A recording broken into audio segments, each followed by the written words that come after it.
Bapa, kami bersyukur kepadamu pagi hari ini ya Tuhan. Pagi hari ini kerinduan kami untuk menyembahmu ya Bapa. Kami rindu menaikkan ucapan syukur kepadamu ya Tuhan. Terima kasih ya Bapa, terima kasih. Kalau pada saat hari ini kami boleh tetap memuji dan menyembahmu, biarlah baik yang di sini maupun di rumah Engkau memberkati kami semua lewat puji-pujian yang kami naikkan, lewat firman-Mu ya Bapa yang kami dengar dapat meneguhkan iman kami, tetap percaya di jalan-Mu, karena kami percaya segala jalan, segala kuasa hanya ada padamu ya Tuhan. Pimpin hidup kami ya Bapa, tetap setia kepada Engkau ya Yesus. Ya Bapa, kami berdoa bagi bangsa dan negara kami yang sedang mengalami corona saat ini ya Tuhan. Dimanapun ia berada, Tuhan tetap lindungi negara dan bangsa kami Tuhan. Sehingga kami banyak yang dipulihkan, disembuhkan dan dihindarkan dari segala penyakit yang saat ini melanda di dunia saat ini ya Tuhan. Dan kami tetap percaya mengagungkan Engkau. Jalan satu-satunya keselamatan hanya ada pada Tuhan. Terima kasih Tuhan, terima kasih.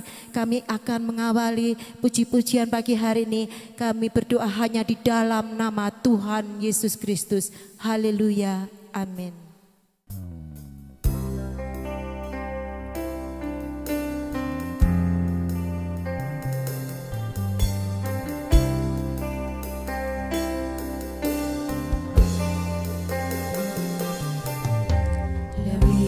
Yang telah ku minta, lebih dari yang telah ku pikirkan, semuanya Engkau sediakan dalam hidupku.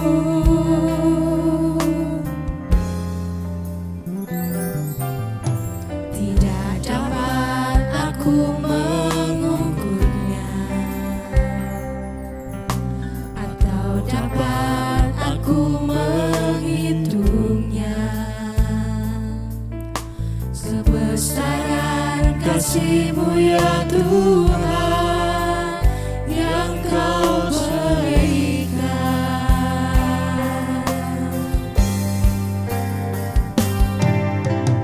Ku bersyukur padamu,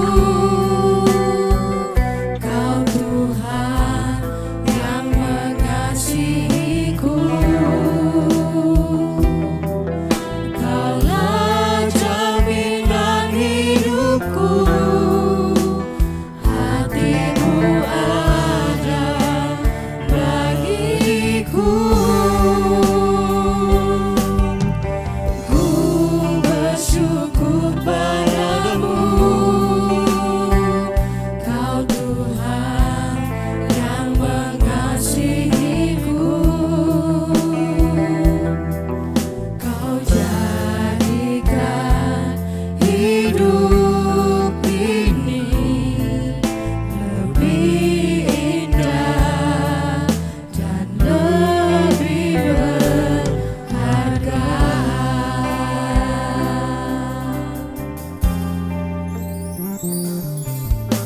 Lebih dari yang telah ku minta, lebih dari yang telah ku pikirkan, semuanya Engkau sediakan dalam hidupku.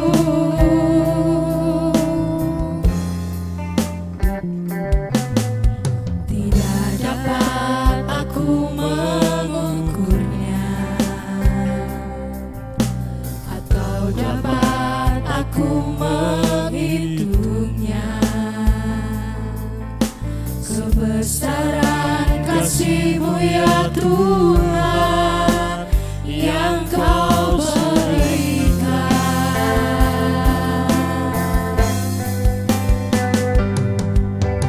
Ku bersyukur padamu, Kau Tuhan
pernah ku ragukan kasih-Mu.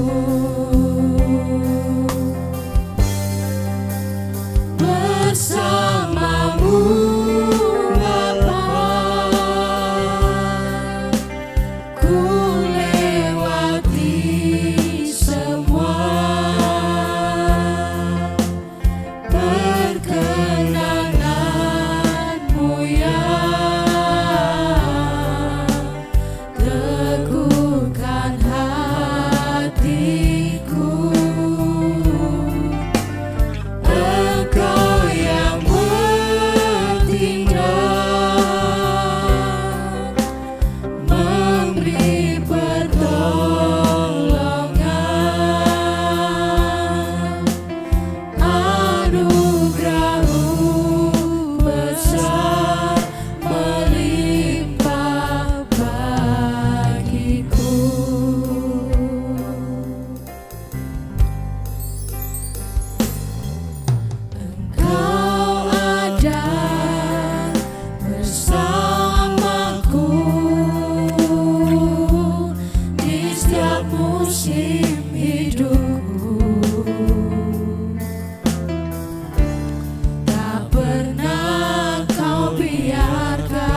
Bapa, kami bersyukur ya Tuhan, di saat pagi ini ya Bapa, kami bersyukur Engkau telah bangunkan kami dengan tubuh yang sehat dan kuat ya Bapa. Kami bersyukur ya Tuhan, bila sebentar kami akan mendengarkan sebagian dari firman-Mu ya Tuhan, kami serahkan semua dalam tangan-Mu, biarlah firman yang disampaikan melalui hamba-Mu Bapa, boleh menjadi berkat, menjadi kekuatan, menjadi pedoman dalam hidup kami ya Bapa. Kami serahkan semua dalam tangan-Mu ya Tuhan, kami serahkan hati kami serahkan tempat ini ya Bapa, biarlah kuasa-Mu menguasai kami, dan segala kuasa roh jahat, roh virus-virus yang ada ya Bapa, kami tengking hanya di dalam nama Tuhan Yesus. Kami sambut firman-Mu hanya dalam Kristus Tuhan. Haleluya, amin. Mula-mula saya sampaikan selamat jumpa lagi dalam kasih Kristus. Selamat pagi dan selamat menyambut firman Allah. Tidak terasa dalam kita menghadapi COVID-19 ini, kita telah 2 bulan berturut-turut tidak melakukan perjamuan suci. Hal ini saya merasa perlu untuk menjelaskan sesuai landasan Alkitab tanpa dimultitafsirkan. Itu sangat berbahaya. Maka lewat pemberitaan firman pada pagi hari ini ada 4 pokok bahasan yang perlu dijelaskan.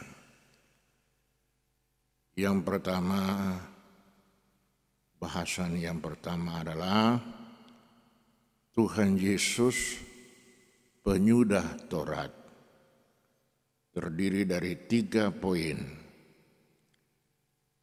Faktor yang kedua, bahasan yang kedua, Paskah atau Pesa dalam bahasa asli identik dengan perjamuan suci.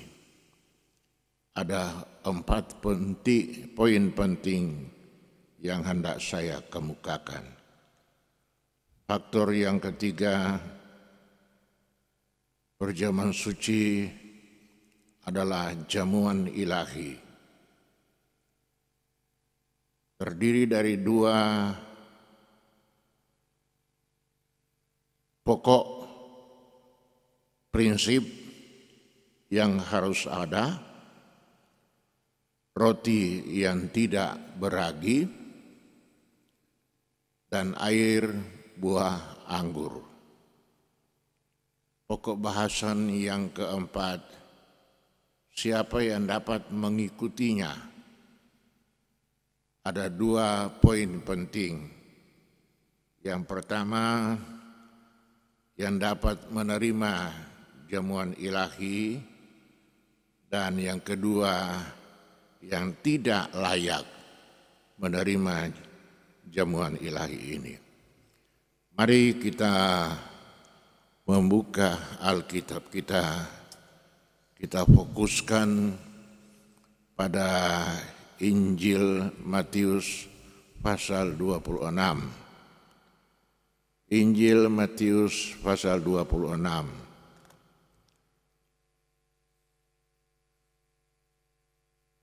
Bila kita meneliti pasal ini, maka kita temui pada ayat 17 sampai dengan 30, itu menjelaskan tentang perjamuan ilahi, perjamuan kudus.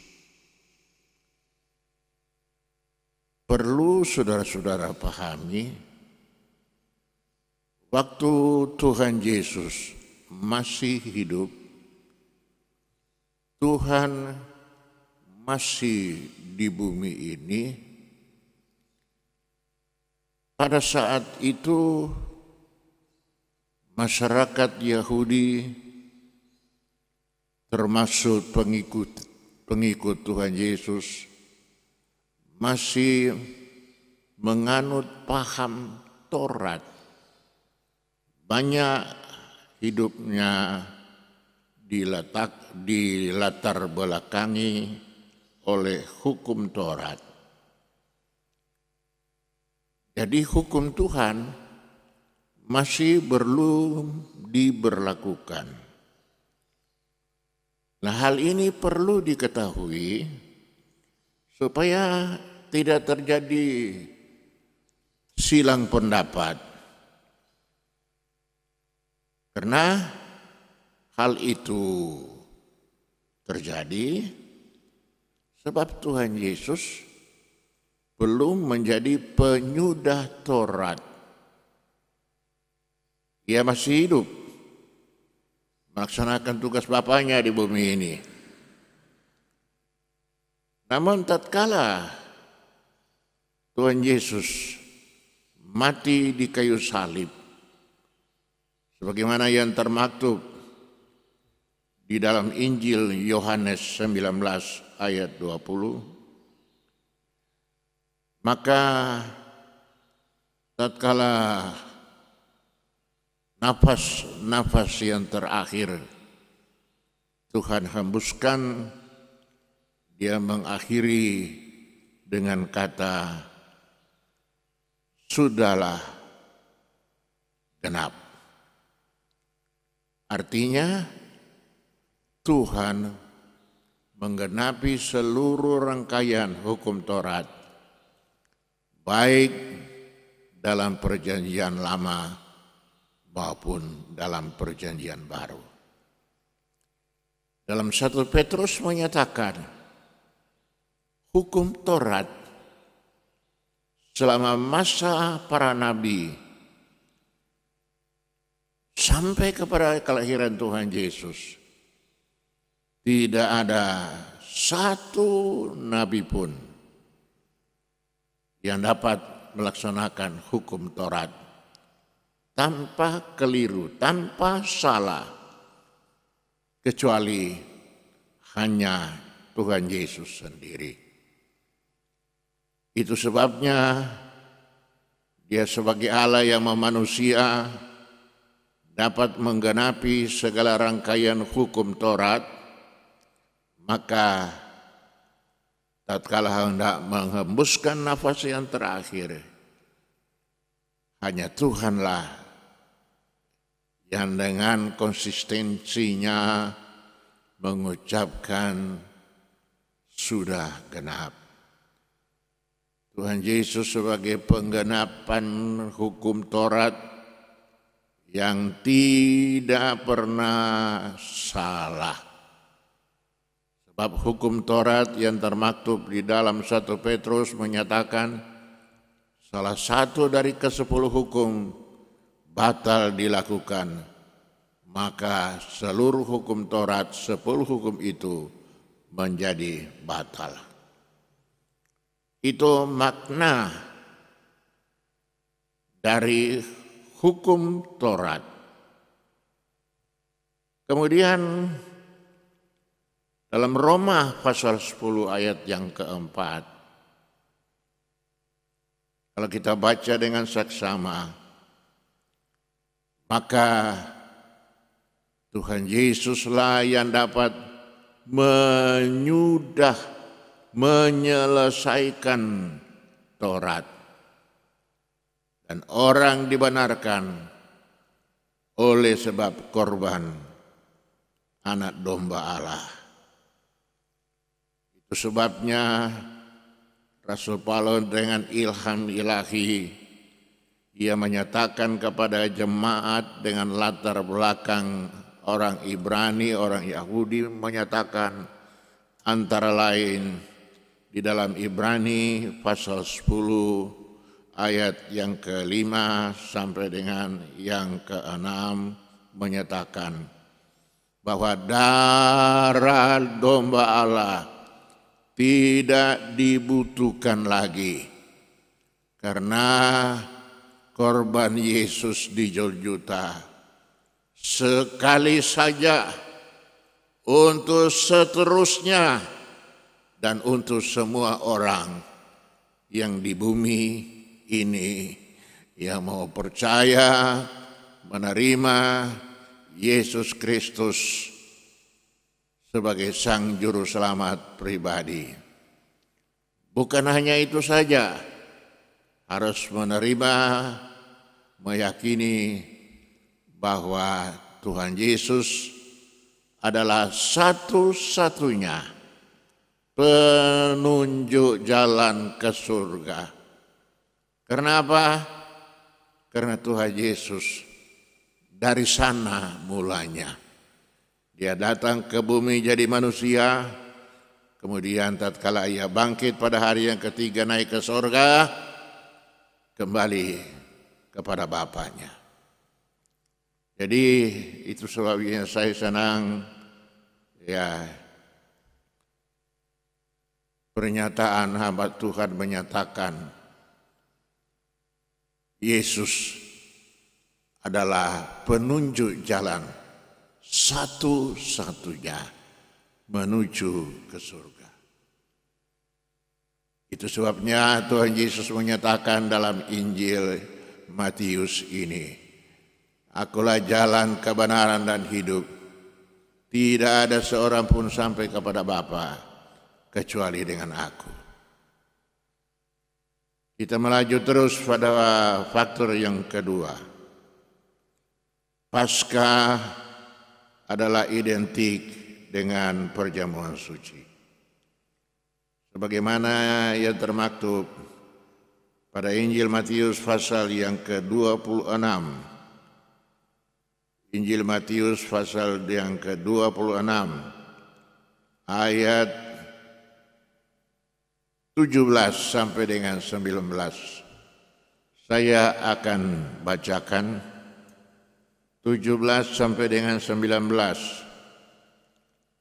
Pada hari pertama daripada hari raya roti yang tiada beragi, datanglah murid-murid itu kepada Yesus, katanya, "Kemanakah Tuhan suka kami menyediakan bagi Tuhan makanan Paskah?" Dan kata Yesus, "Pergilah kamu ke dalam negeri kepada si anu itu, katakanlah kepadanya, yaitu kata guru demikian, ajalku sudah dekat, maka di dalam rumah ajalku sudah dekat, maka di dalam rumah akan aku hendak makan Paskah beserta dengan murid-muridku." Maka diperbuatlah oleh murid-murid itu seperti Yesus berpesan kepada mereka itu, serta menyediakan Paskah itu. Setelah hari malam, duduklah Tuhan Yesus makan bersama-sama dengan ke-12 muridnya. Jadi kita melihat firman Allah begitu lugas bagi kita. Para rasul, mereka masih mengidap pengertian Paskah sesuai dengan tata cara zaman Taurat. Tetapi Tuhan Yesus merubah Paskah itu sesuai dengan rencananya yang besar, bahwa Paskah tidak lagi dilakukan seturut perjanjian lama, anak kambing yang tidak ada atau anak domba yang tidak bercela, yang tambun, ya, yang subur gemuk, itu disembelih untuk korban Paskah.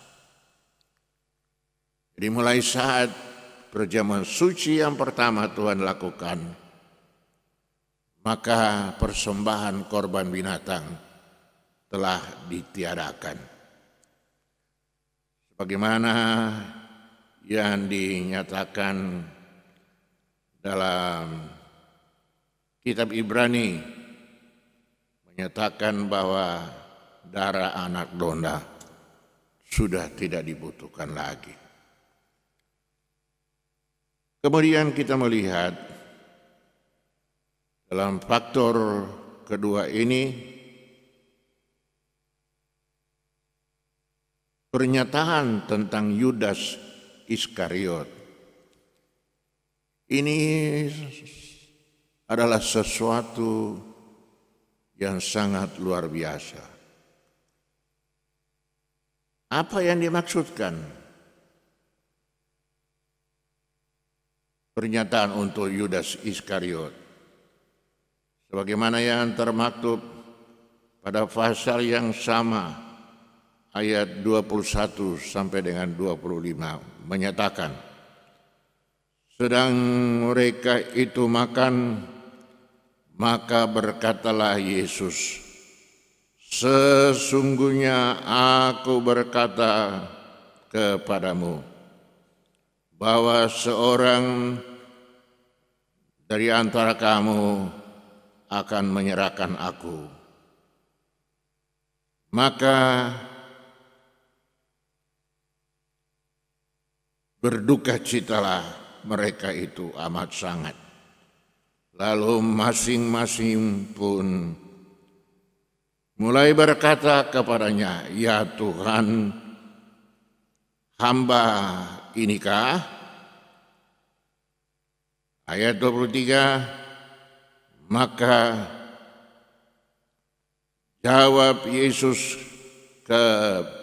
serta berkata, bahwa orang yang mencelupkan tangannya ke dalam pinggan sekaligus dengan aku, itulah dia yang akan menyerahkan aku.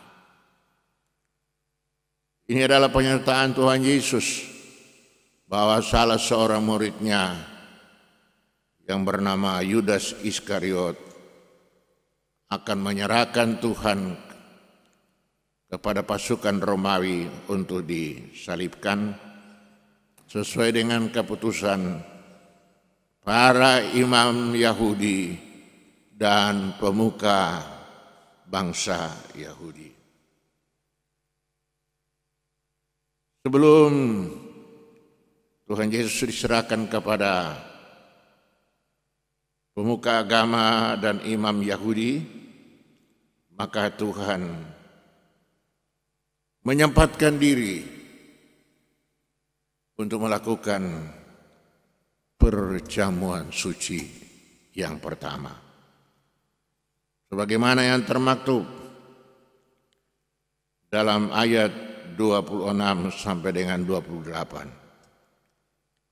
Ayat 26 sampai dengan 28. Sementara mereka itu makan, diambil oleh Yesus roti dan diberkatinya, lalu dipecah-pecahkannya serta diberikannya kepada murid-murid itu sambil berkata, ambillah, makanlah,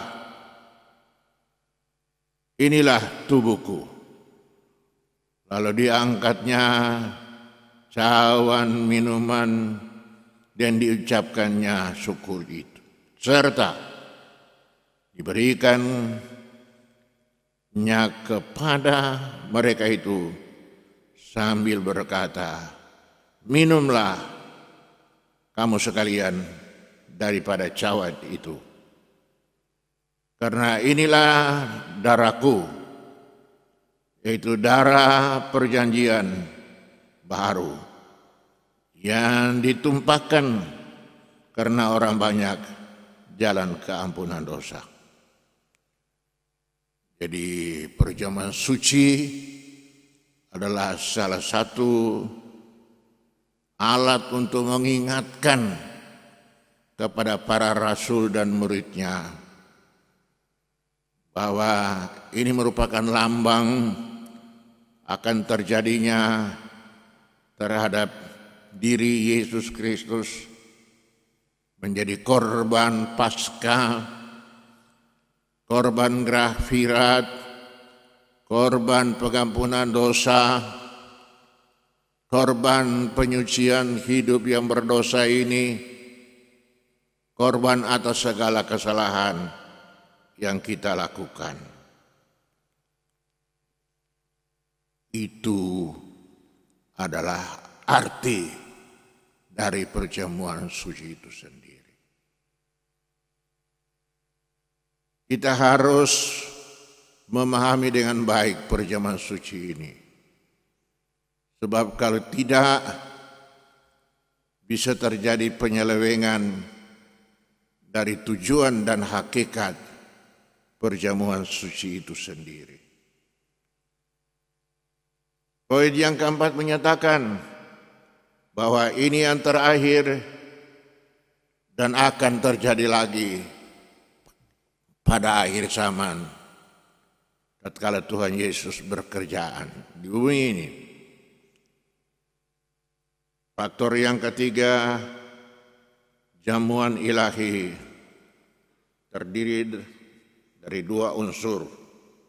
Yang pertama, roti yang tidak beragi, sebagaimana yang termaktub pada Injil Matius pasal 26 17a, dan air buah anggur ayat 26 pasal 26 ayat 29. Pengertian ini bukan bahasa lambang, tetapi arti yang sesungguhnya, prinsip dari perjamuan kudus ini. Ada dua unsur pokok di sini. Roti yang tidak beragi. Roti yang tidak beragi jangan kita alegorisasikan atau arti rohani. Pengertian rohani roti yang tidak beragi artinya ajaran yang murni, tidak mengandung unsur kesesatan. Tetapi roti di sini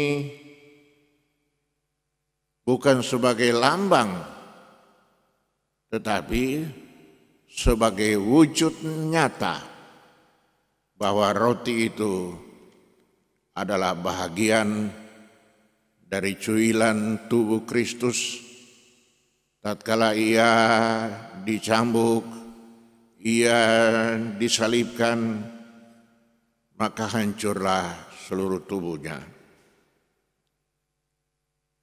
Ini adalah pengertian yang sebenarnya. Roti yang tidak beragi adalah korban Yesus Kristus di Golgota tanpa ada kesalahan sedikit pun,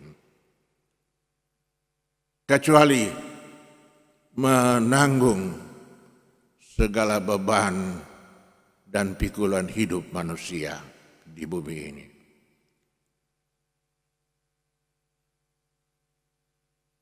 Roti yang tidak beragi, jangan kita multitafsirkan.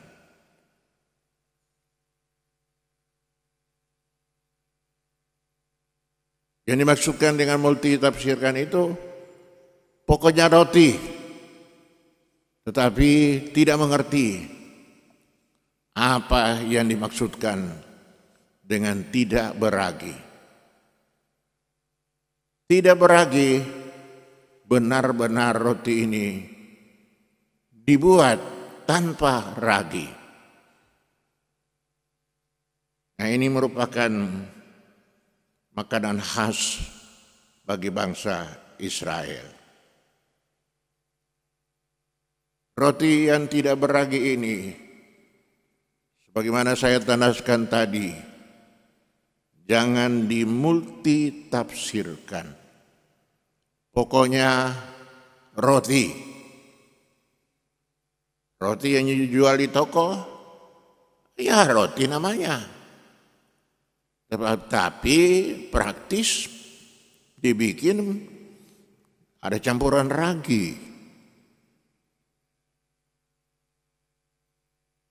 Ya, paling tidak apa yang kita lakukan di gereja tiap bulan waktu situasi kondisi masih mengizinkan, maka disebut roti yang kecil yang bundar itu hosti. Pembuatannya betul-betul tanpa ragi. Itu menyatakan diri pribadi Yesus Kristus tanpa salah, tanpa berdosa, tetapi dijadikan berdosa karena kemanusiaan kita yang hidup di dalam lumpur dosa. Tuhan datang ke bumi ini untuk menghapuskan, membebaskan kita dari lumuran lumpur dosa itu. Jadi ini prinsip tidak bisa digantikan. Oh, ini kecuali situasi kondisi, beli saja roti di toko. Bukan itu tujuannya. Kalau itu tujuan, kita sudah manipulasi ini perjamuan suci. Bukan karena namanya roti, tetapi di sini menjelaskan roti yang tidak beragi. Sebagaimana yang termaktub dalam Matius pasal 26 ayat 17 bagian A. Jelas tidak bisa dimultitafsirkan. Ini prinsip. Apapun alasannya, apapun keadaannya,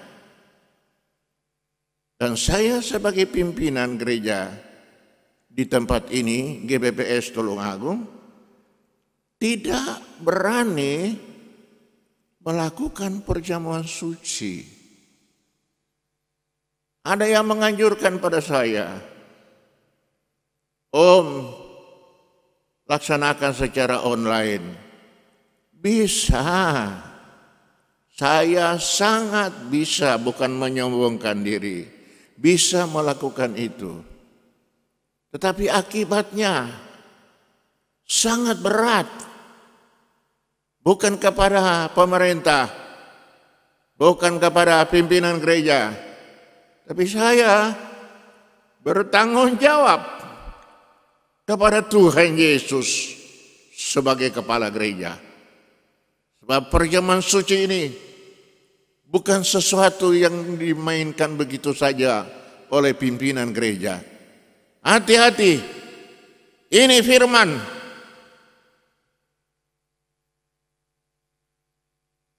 Firman tidak bisa kita memutarbalikan kebenarannya. Firman adalah ya dan amin. Karena firman adalah Allah sendiri. Jangan kita mempermainkan Allah lewat perjamuan suci ini. Hati-hati. Pertanggungjawabannya berat. Begitu pula dengan air anggur. Ini bisa dimanipulasi oleh siapa saja. Air anggur. Dalam firman Allah menyatakan, Matius pasal 26 tadi, air buah anggur.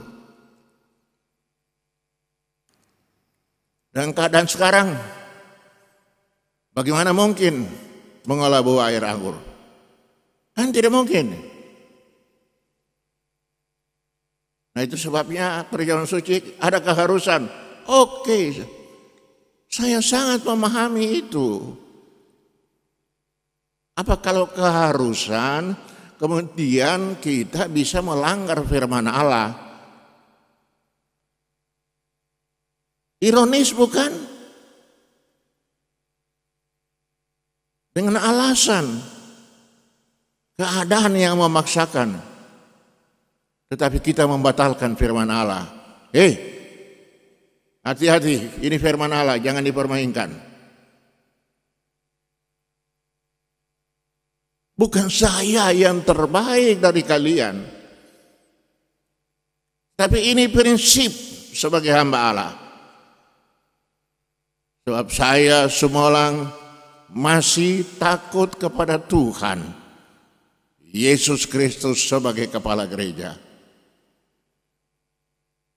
Ada yang berkata dengan asumsi, dengan alasan, yang pokoknya warna merah, warna darah. Tatkala bangsa Israel keluar dari tanah Mesir, di mana pintunya tidak terlihat darah, maka di situ adalah kematian, baik anak sulung maupun binatang sulung. Perhatikan, yang digosok di situ adalah darah hewan, kemudian langsung diartikulasikan. Darah itu warnanya merah. Siapa bilang darah itu warnanya putih? Kalau kita berbicara merah, warna merah apa? Ada merah muda, ada merah cerah, ada merah tua. Nah ini, kalau artikulasinya itu diselewengkan, waduh, ngeri. Kenapa begitu berani melawan firman? Itu kadangkala saya berpikir sulit diterima dengan akal sehat. Ada yang menyatakan begitu. Sudah pakai air aqua, ditaruh sumbo kue yang warna merah. Nah ini sudah mulai diselewengkan. Pokoknya warna merah. Tetapi Alkitab katakan, itu darah. Itu air anggur. Air buah anggur, bukan warna merah. Saya jadi merinding mengucapkan ini. Karena terlalu banyak dimanipulir. Terserah, itu konsistensinya saudara dengan Tuhan. Jadi kami pakai di sini selama ini air anggur yang belum difermentasikan. Air anggur yang belum difermentasikan artinya diolah menjadi minuman keras. Itu tidak dibenarkan oleh Alkitab. Tapi kalau air anggur, walau dinyatakan anggur tulen, pure grape, ya, kalau sudah diperas, disimpan beberapa bulan, lah otomatis dia sudah punya alkohol, paling tinggi sekitar 1-2%. Walaupun mulai terasa. Tapi kalau sudah difermentasikan, persentasikan alkohol minimal 10% sampai 15%, bahkan ada yang 20%. Kenapa tahu? Karena saya pernah coba. Itu sebabnya saya berani ngomong. Hati-hati, jangan kita manipulasi ini. Faktor yang terakhir, siapa yang dapat mengikutinya? Menerima jamuan ilahi ini. Yang pertama, yang dapat menerima jamuan ilahi ini, kita lihat dalam 1 Korintus. Saya bacakan pada saudara, 1 Korintus pasal yang ke-11. 1 Korintus pasal yang ke-11. Demikian firman Allah menyatakan. Ayat 23. 23 firman Allah menyatakan,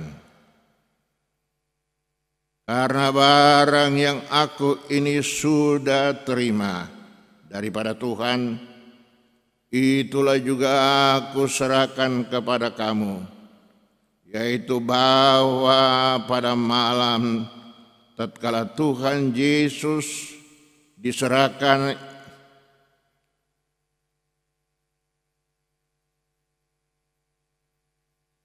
diambil roti, ayat 24, dan sesudah ia mengucapkan syukur, dipecah-pecahkannya sambil katanya, inilah tubuhku yang diserahkan karena kamu, perbuatlah demikian menjadi suatu peringatan akan daku.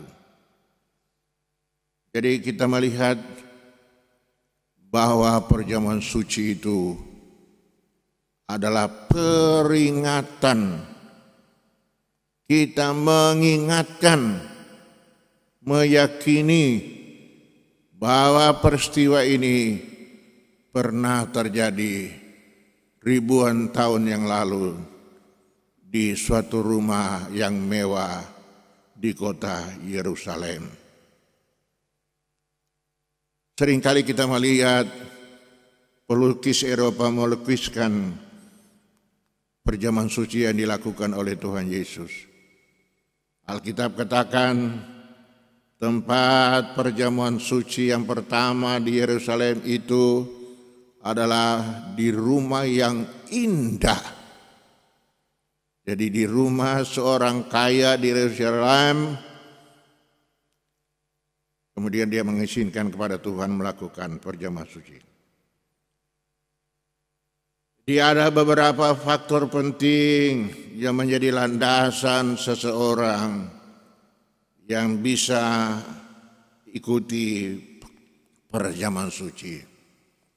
Yang pertama, ia percaya sungguh-sungguh bahwa Yesus Kristus itu Sang Juru Selamat pribadinya.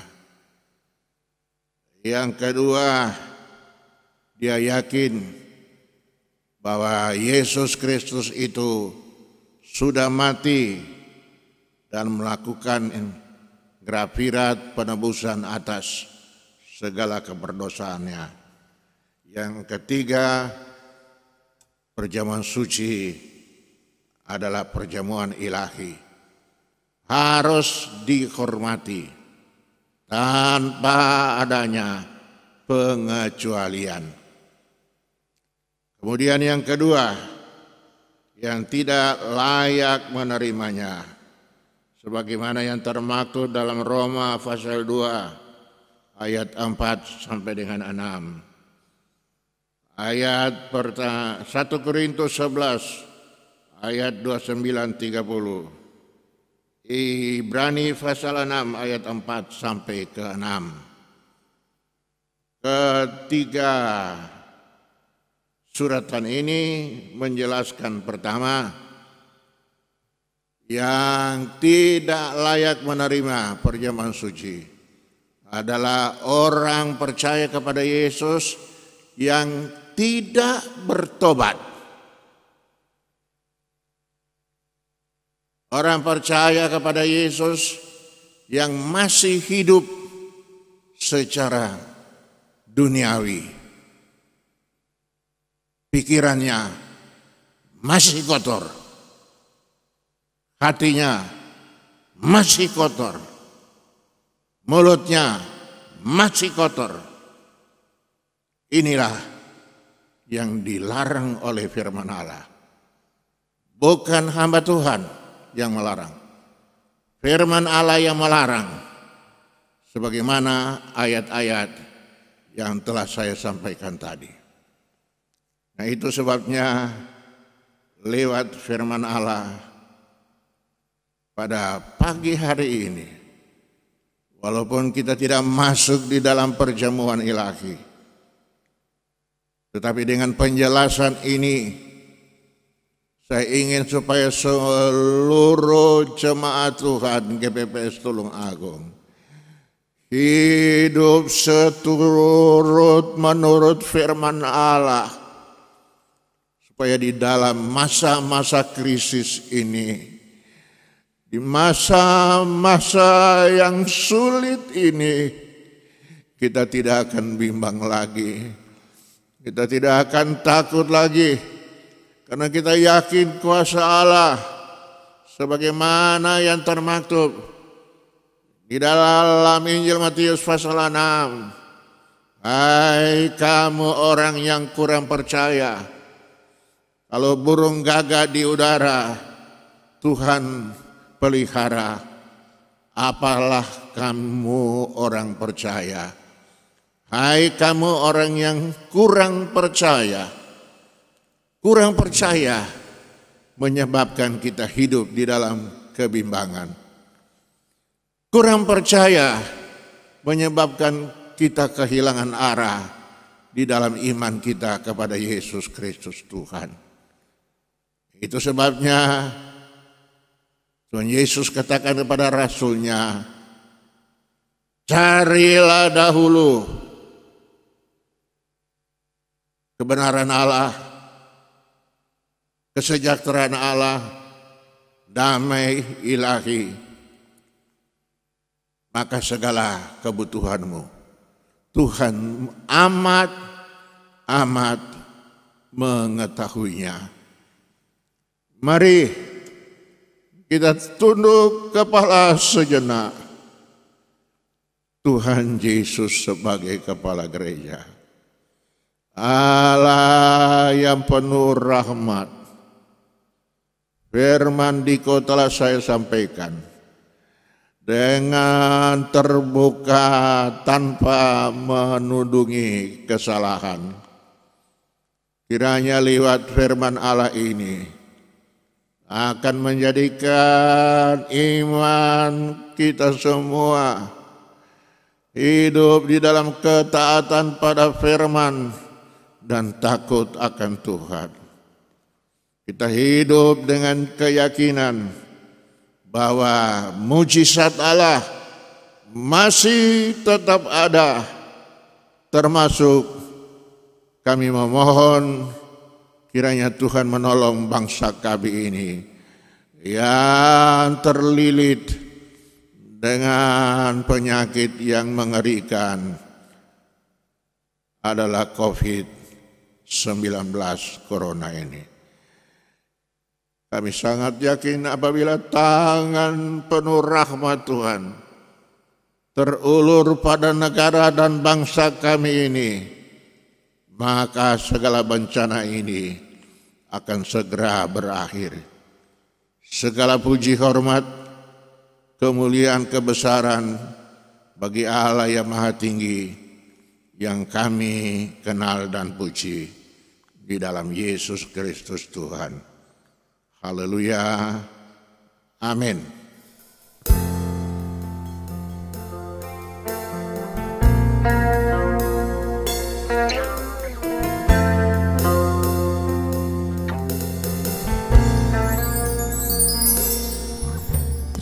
kasih Tuhan, untuk kasih setiamu yang ku alami dalam hidupku.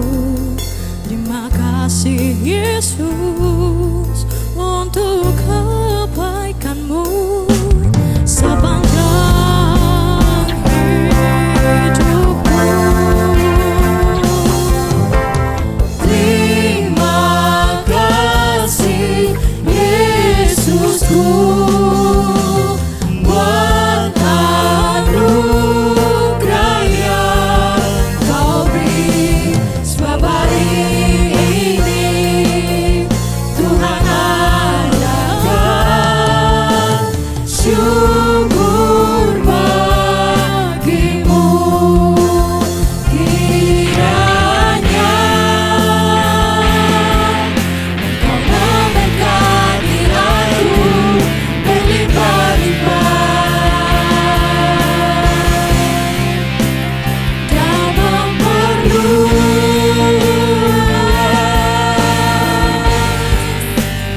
daerahku.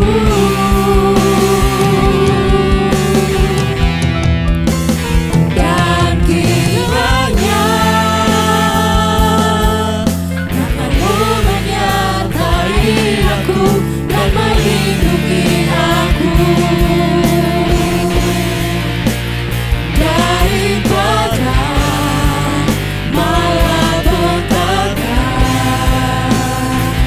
sehingga kesakitan tidak menimpa aku,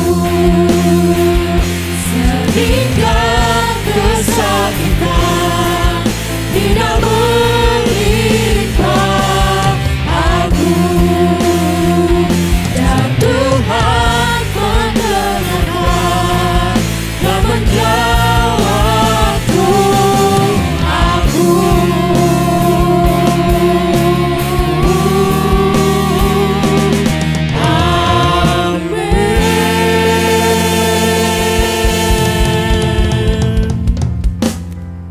Saudara-saudara yang terkasih dalam Yesus Kristus Tuhan, kembalilah engkau ke rumah masing-masing dengan berkat nikmat sejahtera daripada Bapa, kasih dan rahmat Yesus Kristus Tuhan, serta persekutuan Roh-Nya yang kudus menyertai kita mulai saat ini sampai Maranatha. Tuhan Yesus datang kali yang kedua menjemput umatnya, hamba-hambanya yang taat pada firman, setia dalam pengiriman, dan hidup di dalam kekudusan Tuhan. Haleluya, haleluya, amin.